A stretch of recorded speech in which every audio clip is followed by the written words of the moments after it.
Hey everyone, I'm Megan Lee and welcome to the Noob Reviews. I had some notes and I lost them. I haven't done notes in a long time, but I did for this and I don't know where they are. So I'm just gonna wing it because I've been winging it for a while and it's been fine, right? Okay, so here's what we're here for. The killing joke. I took the cover off, the dust cover. So the dust cover has all the writing. And then this one is just no writing and a different view. Interesting, right? The art in here is fantastic. Okay. Oh, and the top knot, as Daniel called it, has made a reappearance because I worked out and washed my hair and, you know. So I like this because it has this great introduction and an afterword, a little bit of history on the origin of the Joker, some, like an art gallery in the back. So it's actually really, really cool. Some biographies. I quite enjoyed all the little extras that are in this hardcover edition. This is they're calling it the Deluxe Edition. It's just lovely, and it's safe for me to read. Yes. All right, so anybody who doesn't know, Batman the Killing Joke, Alan Moore is the writer. Brian Bolland is the artist and colorist. And Richard Starkings was the letterer. Brian Bolland is also the collection cover artist. So we have this very nice intro by Tim Sale. Sal. So he's saying that one of the biggest and most amazing changes in this newly colored edition, because this edition is newly colored compared to like some of the first editions, the coloring is different. He wanted to recolor them a little bit. And the cool thing about it that I noticed, and we'll see in here, is that he washes out all the color in the flashback sequences. All the color is washed out, so it's like a black and white, but one object will have color to it. It'll just be like this pop of color. It's like he just spotlights it. And they're really kind of random objects that are given a spotlight with color, which is a very interesting choice, but I kind of liked it. And we have our first 3 pages, are completely wordless. And it's this very lovely introduction. It's a stormy, rainy night. We zoom out more and more slowly and we realize Batman has arrived at Arkham Asylum. He's going in.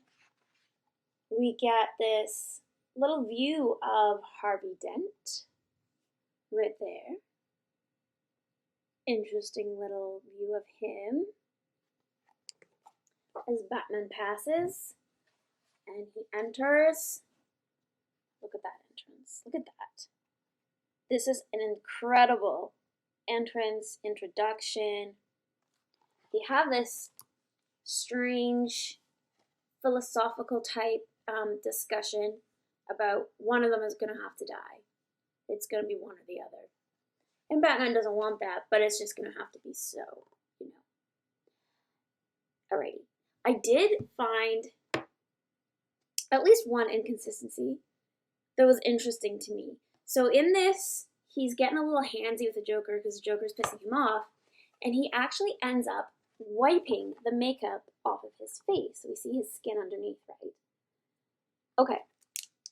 Later in here, spoiler, but later on, we get a flashback of how Joker came to be, right?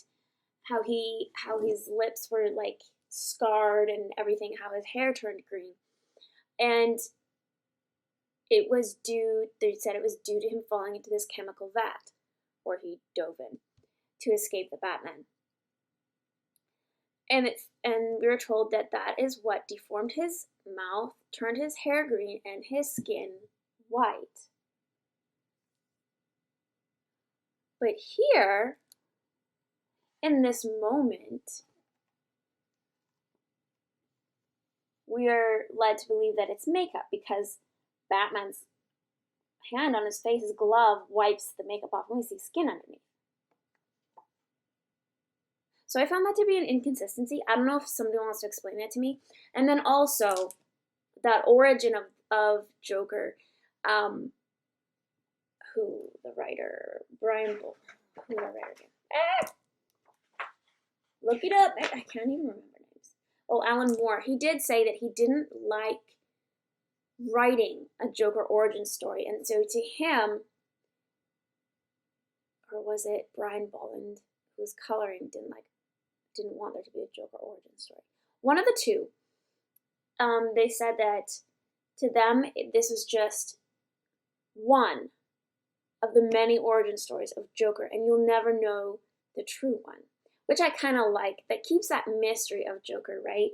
So what is his origin story? Maybe that's why there's this inconsistency between his skin is white, oh no, his skin is covered in makeup. You know? So, I found that very interesting. But anyways, they pull Batman out because you're not allowed to touch the patients, prisoners, whatever. You're not allowed to lay hands on them. So yeah, they pull Joker out. And then we go a little bit back. Or is this? No, we're not going back. He escapes. And he's gone and bought a carnival, which is strange, it's broken down carnival. And then we get an interesting backstory of the Joker. And here is what we were talking about, just having that pop of color. And here it is. Our color in this flashback scene is squid legs, or whatever these are, tentacle thingies, in this bowl. And then the light bulb, which is very interesting. So here he is married, his wife is pregnant, he's failing as a comedian, he can't support his wife and unborn child, and he just feels like he's a failure, right? So he's kind of having this struggle. And then we go forward to Joker buying the carnival. He kills the owner who he's supposed to pay for the carnival and just lets him sit there. He poisons him with this poison that changes his face into a Joker-like face. So is it a poison that is similar to the chemical that Joker fell into, or what? I have questions. But that's the thing I enjoyed about this. The amount of questions that I have and kind of the mystery of the Killing Joke. Because there are some small things that are unanswered, but it doesn't really bother you, you more just wonder. And it's okay to wonder. You don't need all the answers. Sometimes what makes you enjoy it more is just the wonderment that you're left with. Also, I haven't read enough Batman to know, but why is there a dinosaur in his lair?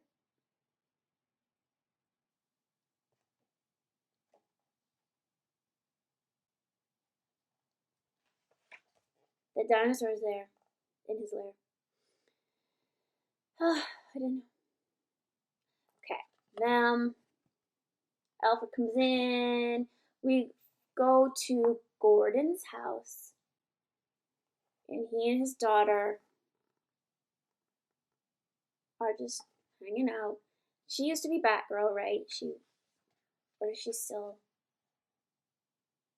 Anyway, I don't know if she still is Batgirl, or at this point has stopped being Batgirl. I'm not sure. But we get this very brutal entry of the Joker, and it's very brutal and bloody. And he is here to kidnap Gordon. And again, we get another flashback. This time, I don't know what it is with seafood. Tentacles and now shrimp are highlighted. Flashback to Joker. He's trying to get a job, so he's fallen in with this gang. and they're gonna go into the chemical plant, and they want him to wear this red hood, which is their signature, the signature of this gang. So they're gonna have Joker wear this red hood. Gordon's daughter's at the hospital. Barbara, that's her name. And she's freaking out because she knows Joker has her father. And we go to what Joker's doing with her father is super creepy, disgusting. He's got these, they're like, what's the word? Little people? Dwarves? Whatever. And they're wearing these like bondage, they're naked, except for this like bondage type lingerie getup, and they're torturing Gordon. He's like, and look at Joker. This is like so dark, and I knew this was dark. Well, that is just so. Look at all those dolls, naked doll body parts. Like, this Joker is a sick bastard. He really is. And basically, what he's doing to Gordon is he's waging psychological warfare on him. Okay? He wants to prove that he can make anybody go crazy. One bad day can make you go crazy. Just like one bad day or in, as we learn from Joker's flashbacks, one bad day or incident made him go crazy. And it's kind of interesting psychologically. He's like almost searching for validation for who he is and why he is the way he is, by trying to prove that by and get that validation for himself by making somebody else crazy, and then at the same time hurting a lot of other people connected to that person that he's trying to psychologically break. So he stripped this guy naked, he's tortured him, he's saying an awful lot of horrible things about him. Basically says, so when you find yourself locked into an unpleasant train of thought, heading for the places in your past where the screaming is unbearable, remember, there's always madness. Madness is the emergency exit. You could just step outside and close the door on all those dreadful things that happened. You can lock them away forever. Flashback again to the cafe where he met the gang members, and these police come in, and Joker is told that his wife has died in a horrific accident. His pregnant wife has died. And so he doesn't want to, obviously he's got nothing now. He's got no point. The point that he was going to do this heist was to earn a bunch of money for his wife and unborn child. Now they're dead. He's like mourning, and these gangsters tell him there's actually no way out. It doesn't matter. You have to follow through with this. And so he does. And we get insight into Gordon's terrors in this carnival ride where Joker has set up a bunch of horrific memories and photos of Gordon's daughter and the torture that she went through. He is so desperate to see Commissioner Gordon just lose his mind. He just wants somebody else to lose their mind like he did, you know? Now that we get to that chemical plant part that I was telling you about where Joker became the Joker, at least physically, and he's on his way to mentally, obviously, becoming that. He puts on the red hood, and again, here we are in the past with just one object highlighted, and that is the hood that he's wearing. It's the Batman. Yes, Joker jumped into the vat. And here we see his transformation, and he just absolutely loses his mind. We get to see that breakdown. Back to Commissioner Gordon's torture, and then it's like with all the circus, the carnival freaks or whatever, and interrupted by the Batman coming in blazing in the Batmobile. Which is exactly what Joker wanted, of course. And all we get is just their thoughts of their previous conversation in Arkham Asylum. Batman says, "Hello, I came to talk. I've been thinking lately, and then the Joker's thoughts are, I've been thinking lately about you, about me, about what's going to happen to us in the end. We're going to kill each other, aren't we? Joker manages to escape for a moment. Batman saves Commissioner Gordon. Commissioner Gordon says that he's okay. Batman goes off into the carnival ride to chase after the Joker. Fight scene. It's one of those, like, ones with all the crazy mirrors and stuff. They always have those. Never run in to the house of the crazy mirrors ever. But they always do that in horror movies and stuff. And then they die. I don't know. Typical. Except Batman doesn't die. No. He throws Joker out of this carnival ride. Joker's got a joke gun. He just loves playing with Batman.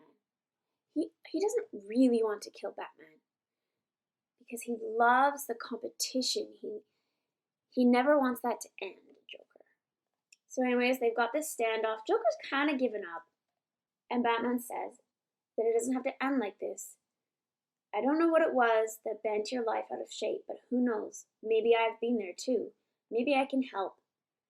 This is what he's saying to the Joker.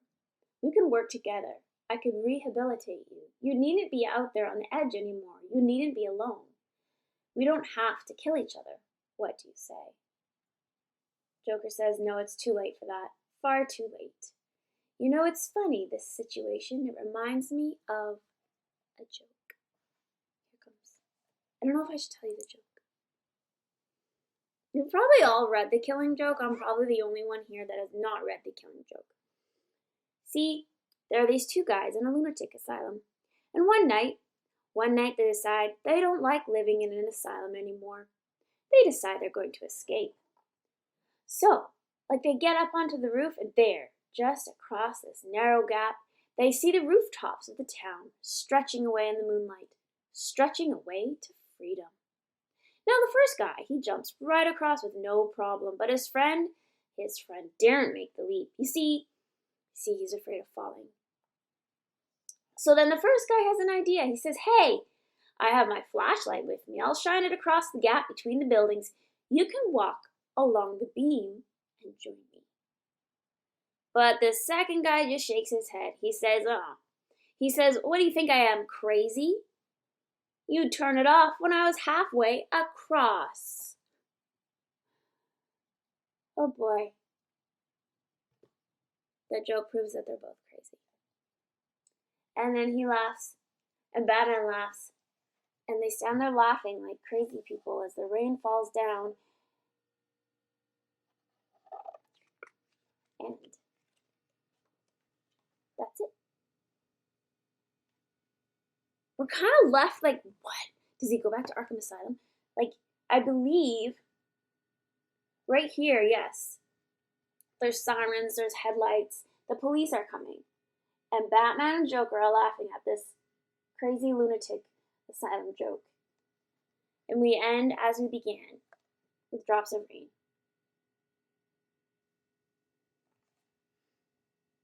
It's a very dark story. It's a very powerful story. I really, really enjoyed this a lot. And then we get this really lovely history, sort of a write-up of the Joker, which I kind of like. But it really doesn't tell you much about him. They just keep him so mysterious. The Joker, alter ego, unknown. Occupation, professional criminal. Known relatives, none. Group affiliation, none.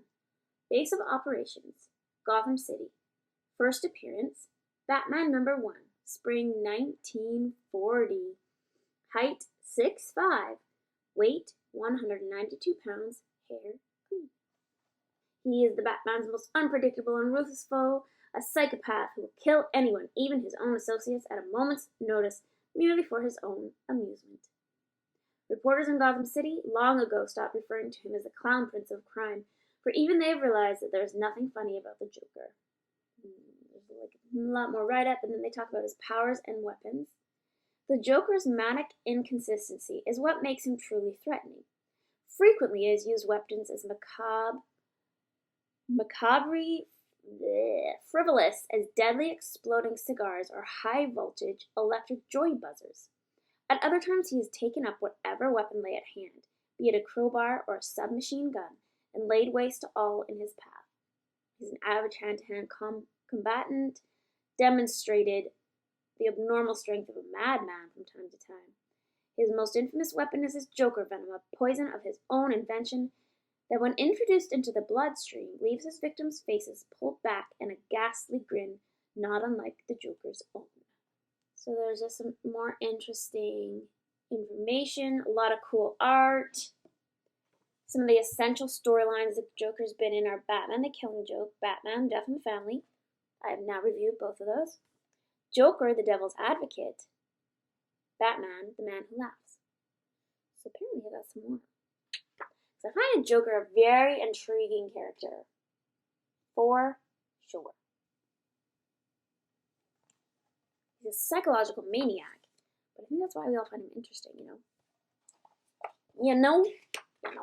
And this is like another origin of Joker's story right here.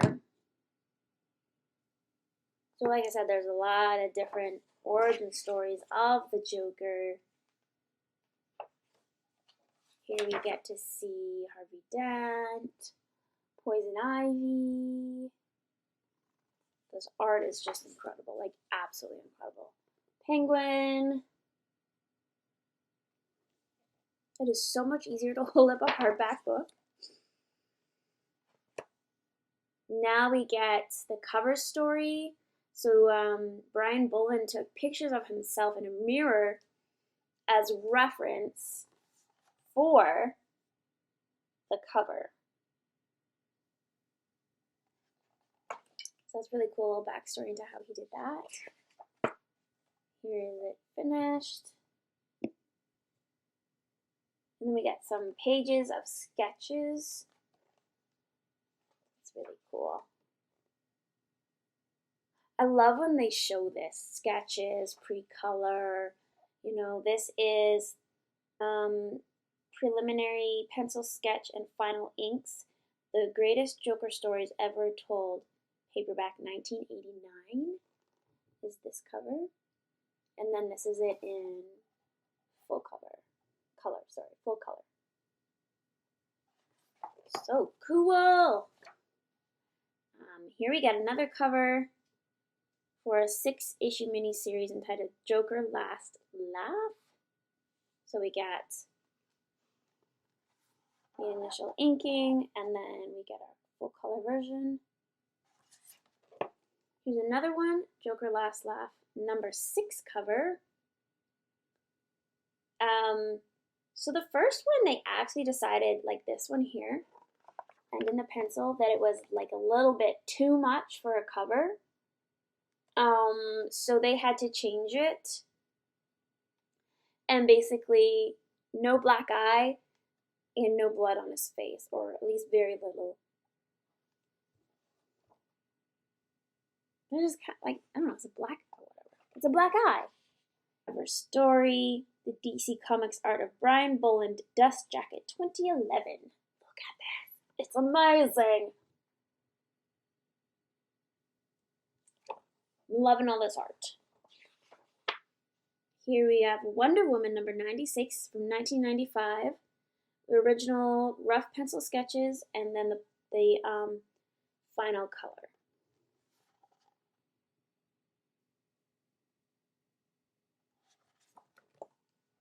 And then this is a variant cover. I like that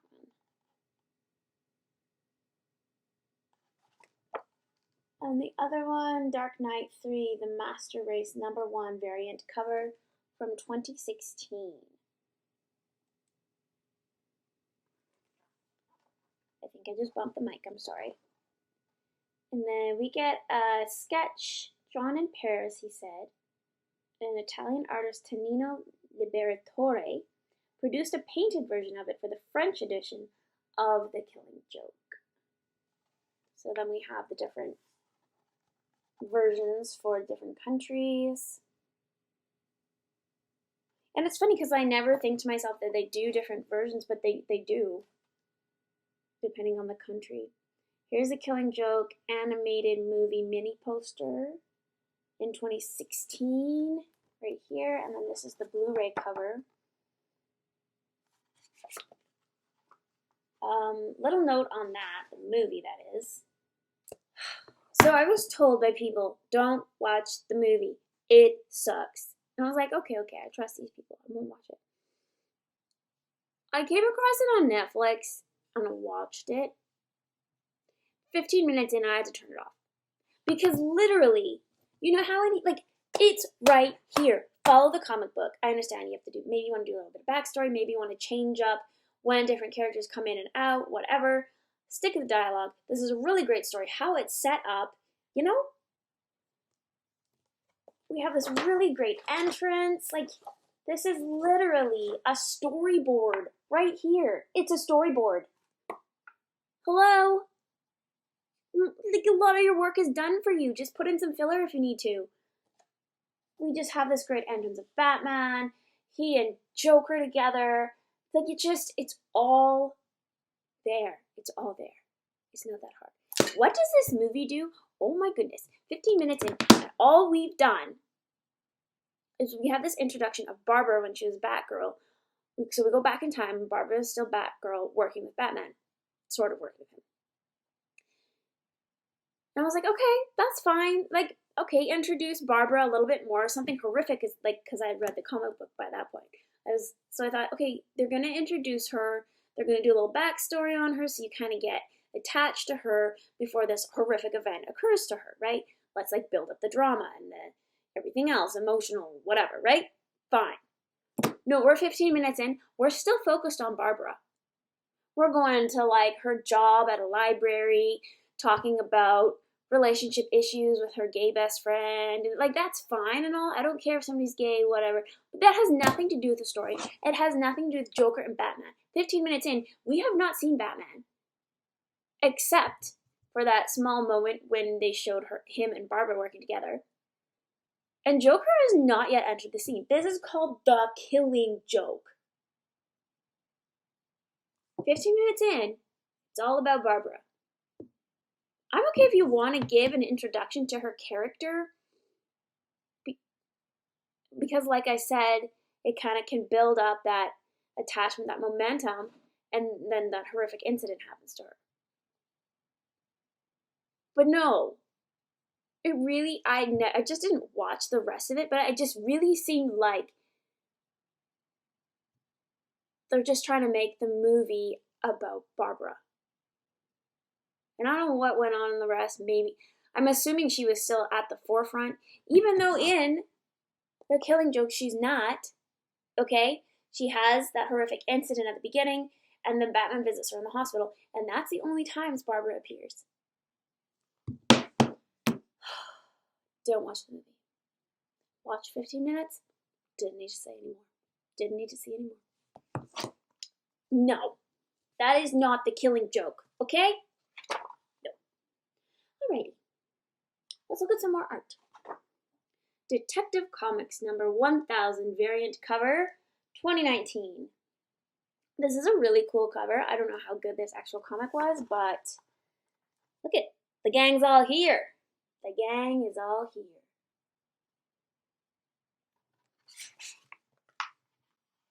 Don't they all look so fun? We have a biography on Brian Boland and Alan Moore. I very much enjoy this. I'm really glad I got the deluxe version with this really great intro and outro, biographies, other artist and writer, and some really cool art in there too, like that really neat art gallery in the back. Highly recommend the comic book. I do not recommend the movie. Maybe I'm not being super fair on it because I only saw the first 15 minutes, but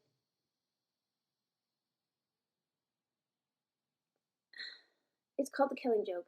If you do not introduce your main characters, like if you can't introduce them in the first 15 minutes, I'm not going to trust that you can do the rest of the film right. Okay, that's just where I'm coming from. That's how I feel about that. This, yes. Movie,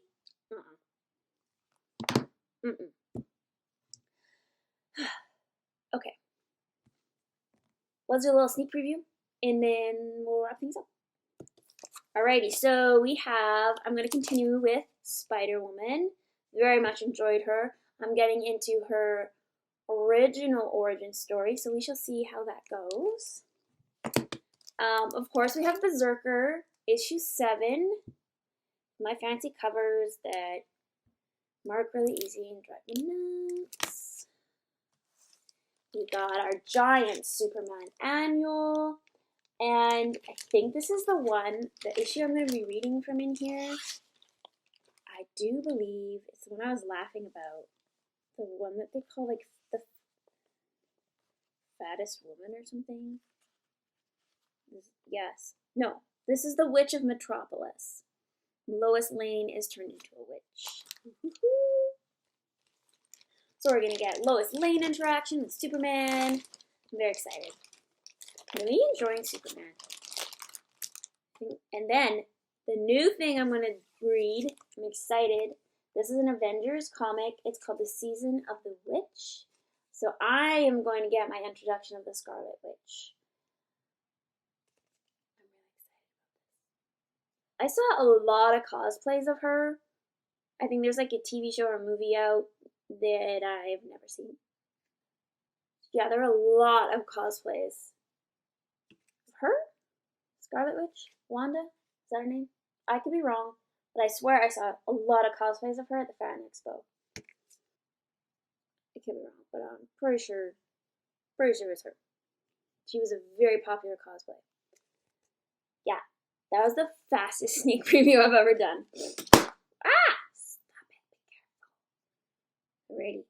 I hope you all have a wonderful Wednesday. I think I'm still on with Pops tomorrow. We'll see what happens. And then Friday, don't forget, Blast from the Past movie reviews, the A Knight's Tale. Come join us in the chat. We're going to kind of get into it, get a little bit analytical about some of our favorite scenes. So go watch it if you want to join the analysis with us in the chat. And that is at, oh boy, Megan, what time is it? 7:30 p.m. Central Standard Time. Woo! I will see you all then.